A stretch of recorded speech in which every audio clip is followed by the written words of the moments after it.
Okay, we're recording. And Cool. you guys, I'm so pumped about this. Brock needs no introduction, but I just have to give you one anyways. If you don't follow him on Instagram, you totally have to. I think it's Brock 11 Johnson. I'll let him clarify that if it's not. He's a 21-year-old college student who has a passion for helping others create connections, grow their brands, specifically using short form video. I first started following Brock back on Snapchat before Instagram stories kind of, I feel like, took over my life. And now I've kind of learned some things through him. He's not only the co-host of the Build Your Tribe podcast, but he's also the creator and instructor of multiple online courses. I just finished his Help with Hashtags course. If you haven't done it, you got to do it. It's like the best investment ever. He's an online entrepreneur, and he's helped thousands of other entrepreneurs learn how to use quick video clips to connect with and build their businesses. And he is going to share with us tonight, those are my dogs, the 5 things that you need to be doing to set yourself apart on Instagram in 2018. So I'm going to go ahead and throw the mic over to him, and we'll just get started. Cool. Well, thank you so much for having me. I am so honored to be here and so excited to be here. I love doing team calls like this, so anytime I have an opportunity to do so and serve, I always jump on that opportunity. So thank you so much for having me. I'm fired up to be here tonight. This is the best part of my day so far, for sure. I love Instagram. I think it's no lie. I love Instagram. I also love Snapchat. But if we're being totally honest, recently, Instagram has been my obsession. It's been my baby. It's been where I've been focusing all of my time for the most part for really about the last year or so. About a year ago, I had around 2,000 followers on Instagram, and they were pretty stagnant followers. Those followers were primarily 19-year-old football players who I had met over the years. They were friends of mine, and they weren't in my target niche. My target niche wasn't a 19-year-old college kid who was into playing Fortnite and going out drinking with his buddies. My target niche was a much, much different audience. In fact, it was probably that kid's mom. So my posts began to starkly differ from what my audience was looking for. And this was about a year ago. So if you're ever feeling that you struggle with posting things for your family or posting things for your business and who you're trying to serve, I can definitely relate to that. And I will say it might be a slow transition at first, but it is possible, because here I am a year later. I'm at about 15,500 followers now, gaining somewhere around 1,000 followers a month. And I think it's really through these 5 tips that I'm about to share with you today. Of course, I'm a big fan of stories, but today we're really going to hit on your Instagram as a whole, look at every different piece of your Instagram with the 5 things that I think you should be doing to set yourself apart. More and more, there's so much noise on Instagram. It seems like on social media as a whole, there's so much white noise. Instagram recently announced that there's over 1 billion users on Instagram. That's pretty crazy. 1 billion people, 1 out of every 7 people on the planet has an Instagram account and is logged in and actively using it on a monthly basis. That's pretty crazy. So if you think about it, on one hand, that means there's a lot of white noise. There's a lot of just crowd. There's a lot of people on Instagram, and that could be seen as kind of a negative thing. I like to look at it as a positive thing, and as a surplus mindset. That means that there's more than enough followers to go around. There's more than enough business opportunities to go around, and there's more than enough people to serve to go around. There's 1 billion people. If you could serve a quarter of that, you'd be serving a ton of people on Instagram. So I think there's more than enough to go around, and I think a scarcity mindset is one of the worst things you could have. With that being said, let's get into the top 5 things that you can be doing, that you should be focusing on to set yourself apart on Instagram right now in the second half of 2018. It's kind of crazy. We're already in the second half. I know we're just starting a new month. I think we just had, so we're just starting a new month. It's the second day of the month. So it's Monday, it's second day of the month. It's a great time to start focusing on these new things. The first tip that I have for you, the first thing you should be focusing on to set yourself apart, is what kind of first impression is your account making? And there's a few different things that I would like to hit off on this checklist of what kind of first impression is my account making. The first impression that anyone is going to make of your account is your profile picture. Your profile picture shouldn't be a logo unless you have an individual company. For a while, I worked with a woman who is a coffee roaster. She owned a coffee shop. For her Instagram account, it was perfectly fine for her coffee shop logo to be her Instagram profile picture. For you, trying to build the brand around yourself and who you are, your profile picture needs to be a picture of you. And it shouldn't be a far away, distant, dimly lit selfie. It should be a close up, full face, smiling selfie, something that accurately portrays who you are, so it's very recognizable and so that it can be easily seen and distinguished from the crowd. So the first thing, the first step in what your impression is on people is your profile picture. Next, we need to look at our bios. The bio is that text right below your follower count, and it's basically where you tell people who you are and why they should follow you. I recommend making that a bullet pointed list. You could use actual bullet points, you could use emojis, but whatever it is, I think it should definitely be spaced out in terms of an actual list, because just as psychology says, our brains like lists. And make sure that list is typically around 3 to 7 things, no more than 7, because our brains can't remember more than 7 things, give or take 2 at a time. So that's why I say keep it a list of about 3 to 7 things that accurately and concisely describe who you are. Maybe you love dogs, and I love dogs too, but that isn't my target niche. My target follower doesn't really care too much if I love dogs, and it doesn't really serve them in any way if I put that I'm a dog lover in my bio. I might be a certified black belt, and that might be a pretty sweet accomplishment, but if that isn't where my business is headed, and if that isn't the kind of person I'm trying to attract, then it probably doesn't serve anyone to put that in my bio. So I typically try to put one fun thing in my bio. For me personally, my fun thing might not seem that crazy or that fun, but my fun thing, my unrelated topic, is that I'm a UC Davis quarterback. So that tells people I'm a college student and I'm a quarterback. It also tells them a little bit about my age and where I am location-wise. Besides that, my entire bio is focused on credibility, who I am, and how I'm going to serve people. So if I'm going to read you my exact bio, which yes, I am Brock 11 Johnson on Instagram. My exact bio says, first line, I'm a Jesus lover. I put that in there because that's my faith. That's what's most important to me over anything else. So that's my first line. Right below that, we immediately get into how I'm going to help people. So my next line is, I help small business owners and brands grow with stories. So boom, there you have it. By your second line, you know what you're going to expect from me. So what does your bio say? Is it a long paragraph that people aren't going to read through? Or is it a short bullet pointed list that immediately tells people how you can serve them and how you can help them? And be specific for whatever it is that you're an expert in. We all have a different story. We all have a different expertise. Your expertise isn't just that you sell a great product. Your expertise is you and whatever you uniquely bring to the table. So the second part of your great impression is that bio. Then right below your bio are the highlighted stories. And yes, you should have highlighted stories. If you don't know what a highlighted story is, basically, it's you putting together little playlists of clips from your Instagram stories in the past. I recommend picking 4 to 5 different things, a couple different things that best relate to who you are and who your brand is, kind of like a snapshot if you wanted to show someone maybe what a day in your life looks like, maybe tell them in a few quick video clips of who you are. Something like that would be a great highlighted story to have, and definitely make sure you make covers for those highlighted stories.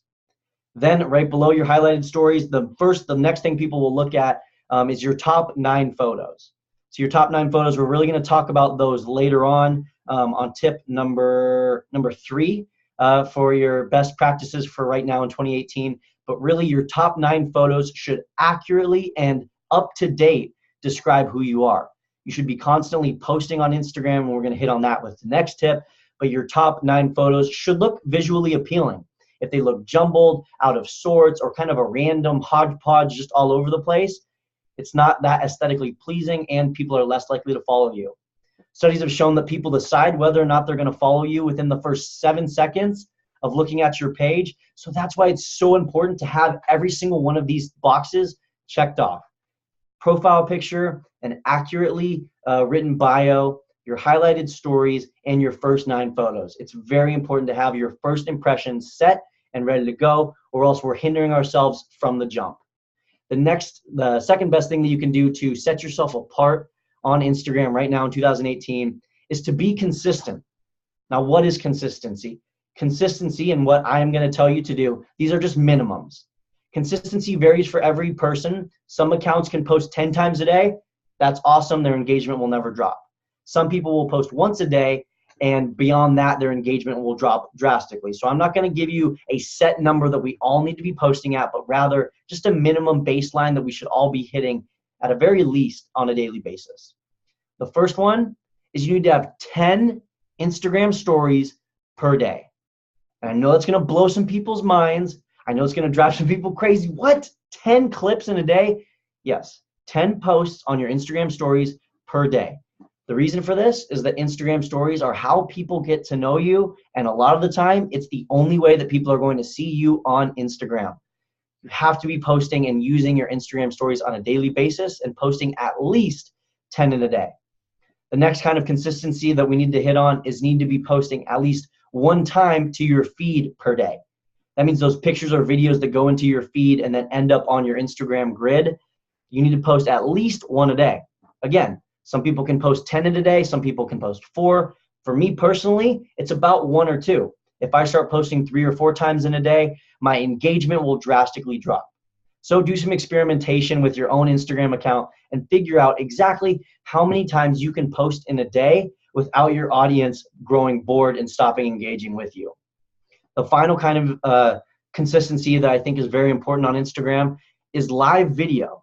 Live video can be very scary, but I think you should be going live at least once a week. I'm not going to be saying once a day. You don't have to do that, but at least start out with once a week. Maybe make it a weekly show, Thursday mornings at 9 a.m. You don't have to be on for an hour. You don't have to have a 30-minute perfectly scripted and planned out video. Just go live every Thursday morning at 9 a.m. for 5 minutes. Share one simple tip every Thursday, and there you have it. One live video a week. You checked off that box and you're being consistent. The final kind of consistency that I'm going to touch on, which is something that I think is extremely important and ties into everything else we've talked about so far, is a consistent hashtag plan.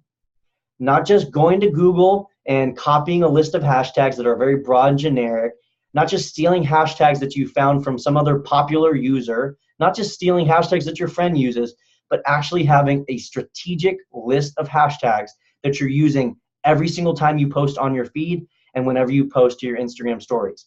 That way, those posts aren't just being randomly shown. You're not leaving it up to the algorithm to decide who gets to see your posts.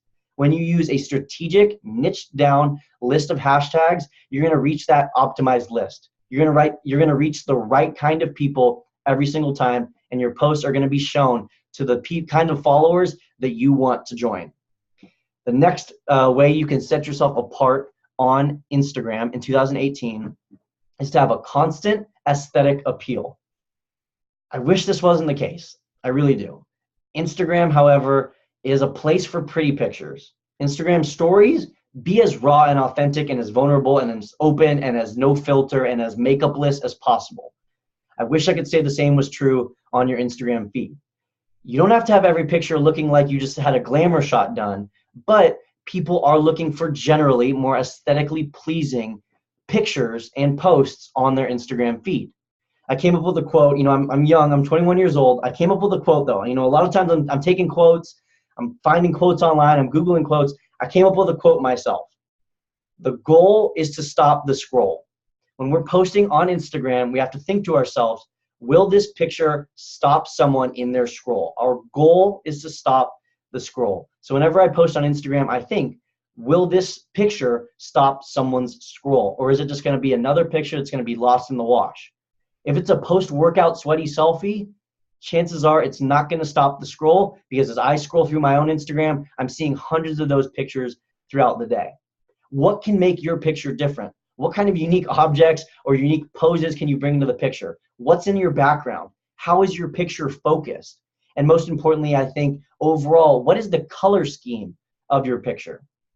If you look at my Instagram as a whole, Brock 11 Johnson, you'll see a predominant blue theme. Almost every one of my pictures has a blue hue over it. When you're looking at my photos as you see them in the timeline, you won't necessarily notice that they're extremely blue. But when you look at my feed as a whole, when you look at my grid, when you look at my top 9 posts, you'll see a consistent theme. This does a few things. It creates brand recognition. So whenever someone sees a predominantly blue photo, they instantly think of my brand. It also creates trustworthiness because I'm consistently providing the same kind of content. People can trust that I'm going to provide them with this blue kind of post. It seems like it's not that big of a deal, but it does make a difference in people's mind. And it just creates a general, more aesthetically pleasing flow to my Instagram. There's not orange and red and yellow and purple and different colors popping all over the place. There's a consistent, bright, white and blue tone to almost every single one of my pictures. My tip for that one is, number one, think about it ahead of time. So before you take your pictures, plan what kind of outfit you're going to be wearing. Think about what's in the background of your photos. Think about, if you consistently take pictures in one room of your house, what are the colors in that room? Is there a bright red couch? Is there orange curtains? Think about the colors that are already in the picture before you take it. And then once that photo is taken, one of my favorite apps to use is called VSCO. That's VSCO. It stands for the Visual Supply Company. Basically, it's the most popular filter app in the world. It has tons and tons and tons of different photo filters that you can apply. And that way you can consistently use the same filter and the same edits to get the same look across all of your photos and create a more cohesive feel for your Instagram feed. Getting into my fourth tip now, the fourth thing that you can be doing to set yourself apart on Instagram this year in 2018, is to be yourself. Just be yourself. And I know that's horrible advice. That is absolutely terrible advice. I was going on dates a few months ago and I texted my friends. I said, guys, what do I do? I haven't been on a first date since my freshman year of high school. What do I do? What am I going to do? They said, just be yourself. Be yourself. I said, that's not helpful. That's not helpful at all, because who am I, right? I have different feelings and thoughts and emotions going through my head all day. One second I'm listening to Kanye and one second I'm feeling like Drake. Like, who even am I? What are my emotions? Where am I at right now? Who am I?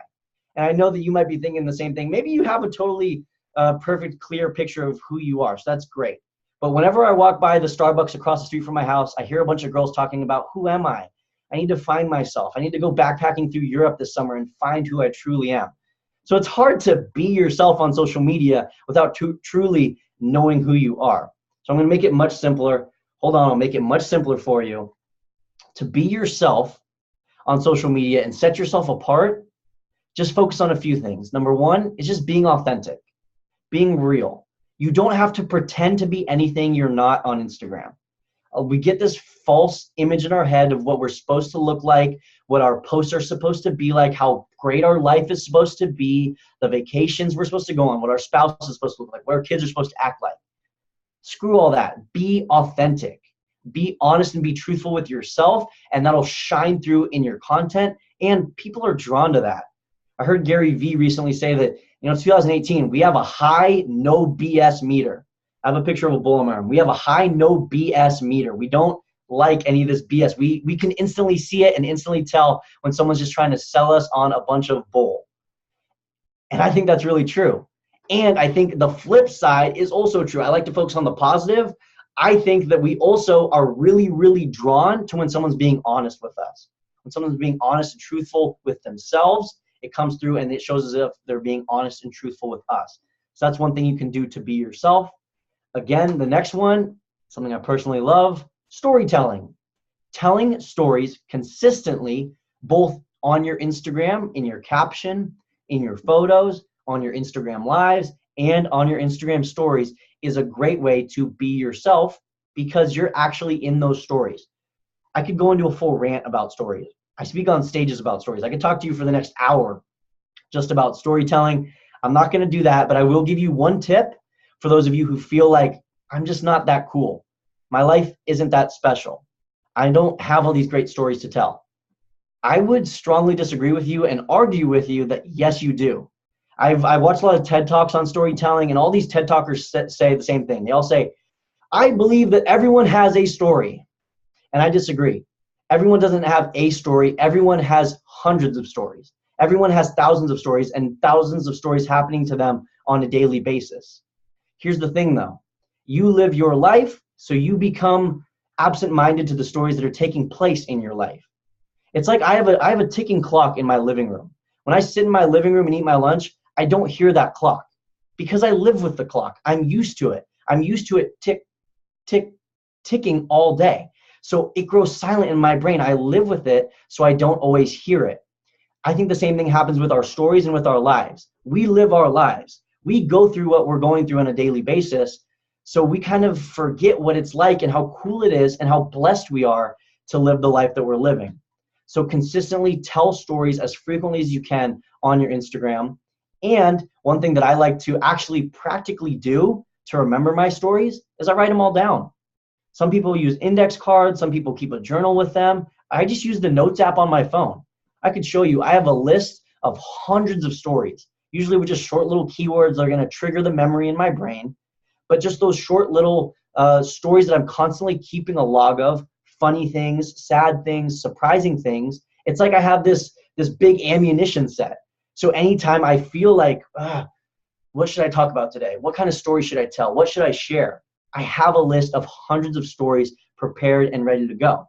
And because you're constantly paying attention to the stories that are happening in your life, you'll become much better at actually telling those stories and showing them and remembering them and portraying them on your social media. So tell stories. And then my ultimate tip for stories, which is also my ultimate tip for being yourself, is to focus on emotion. Emotion is what makes us us, and it makes us human. And I think oftentimes when we tell stories, we try to take the emotion out of it, and we just try to be news reporters, because that's the storytelling we see, is we see a news reporter reporting the facts of what happened. That couldn't be farther from the truth. When you're telling a story, get into the details, get into the emotions, get into whether it's a high or a low. The more details and the more emotion that you can bring to the story, the more your audience will receive that story and the more they will internalize it and feel what you are feeling. So don't hold back. Go all in on your storytelling. Be authentic, be yourself, and share emotions. Now, my fifth tip to set yourself apart on Instagram in 2018 is to serve over sell.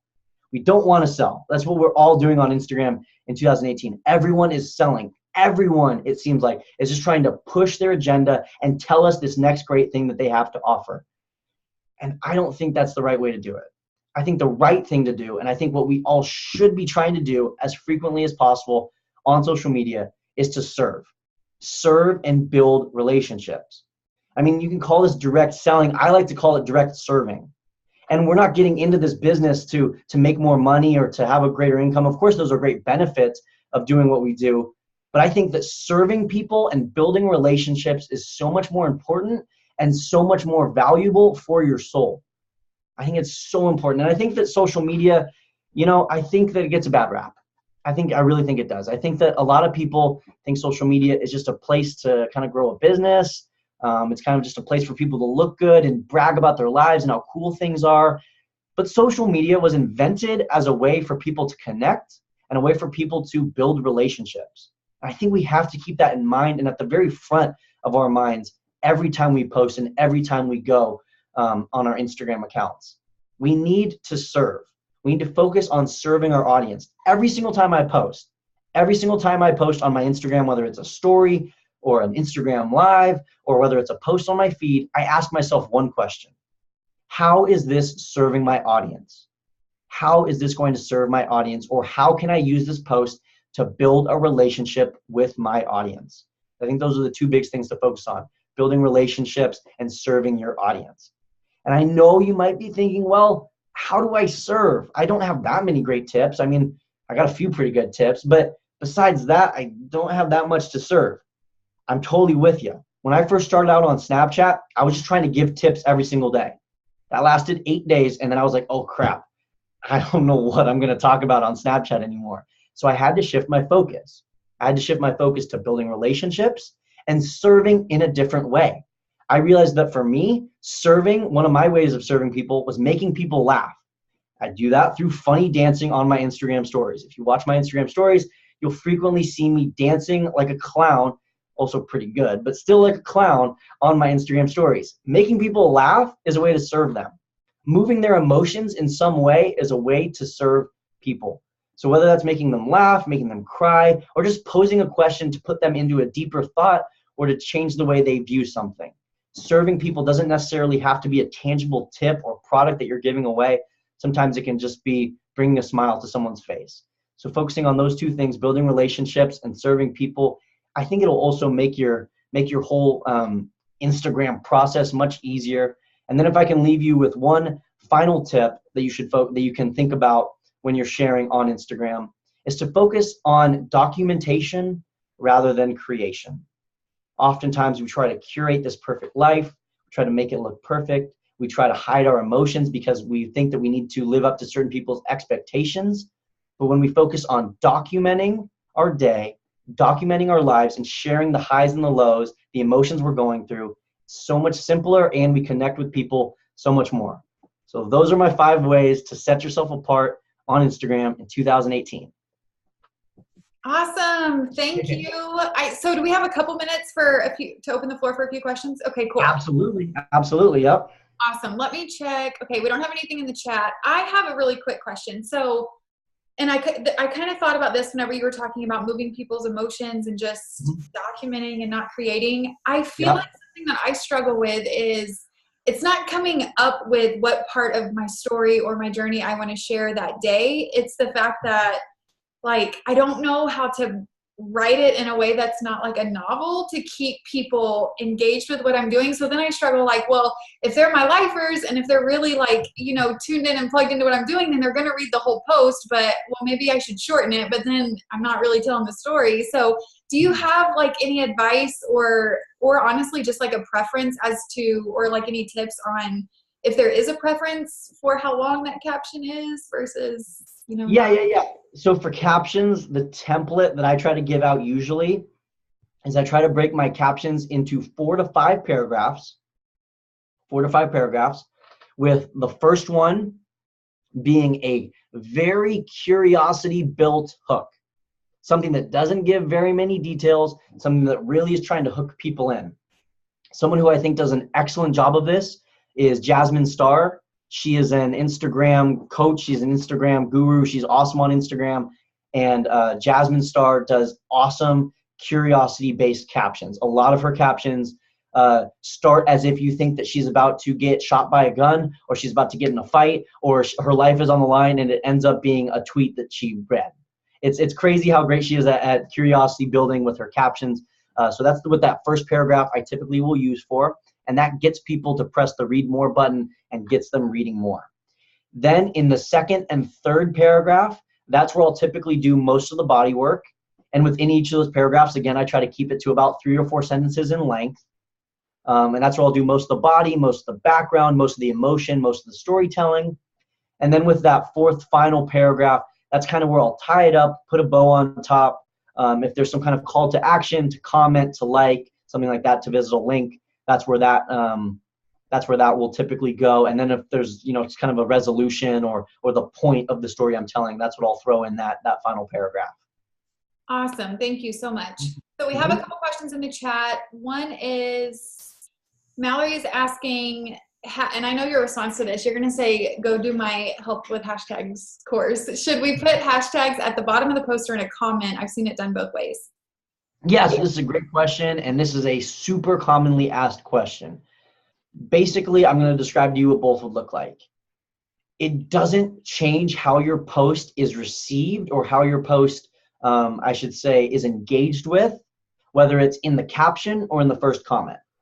If it's in the first comment or the caption, it's still going to show up in all those hashtags. There's no such thing as shadow banning. That's an official Instagram announcement. There's no such thing as shadow banning. If you don't know what that is, don't even worry about it. But whether the hashtags go in your comment or the first caption, it doesn't make a difference in terms of likes and comments. Here's the difference, and here's the reason why I say it goes in the first comment. It looks better. Simply put, it looks better. Oftentimes we're writing long captions, and it can be visually distracting, aesthetically displeasing. All of those words just mean ugly if it goes in the bottom of your caption. It takes away from your post as a whole if there's a big list of 28 hashtags below your caption. So that's why I say put it in the first comment. That way people don't see it, but your post still gets the benefits as if it had all those hashtags in the caption. Awesome. How long, so Whitney's asking, how long are your stories when you go live? So I'm guessing what she means is how long should your live video be, I think. is what we're asking. Yeah. So I was recently coaching a gal, and I was really trying to get her to go live on Instagram. It was a big hurdle for her to get over. And eventually we got over that hurdle, and her first Instagram live video was 1 minute and 15 seconds long. Perfectly fine. I think it's so much better to start somewhere than to try and define the perfect length.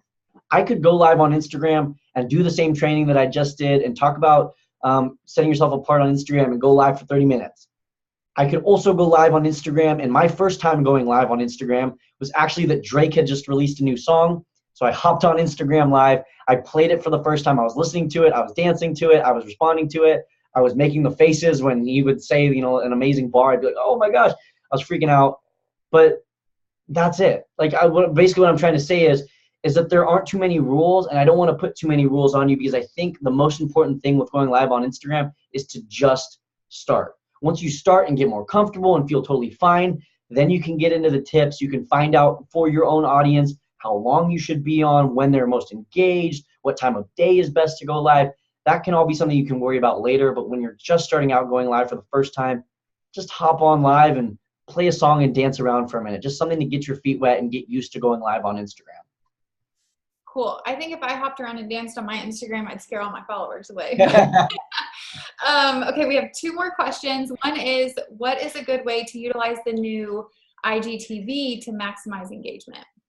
Yeah, so IGTV is something that's really, really exciting and really interesting. I think that it's going to revolutionize, and it already has revolutionized, the way we consume video content.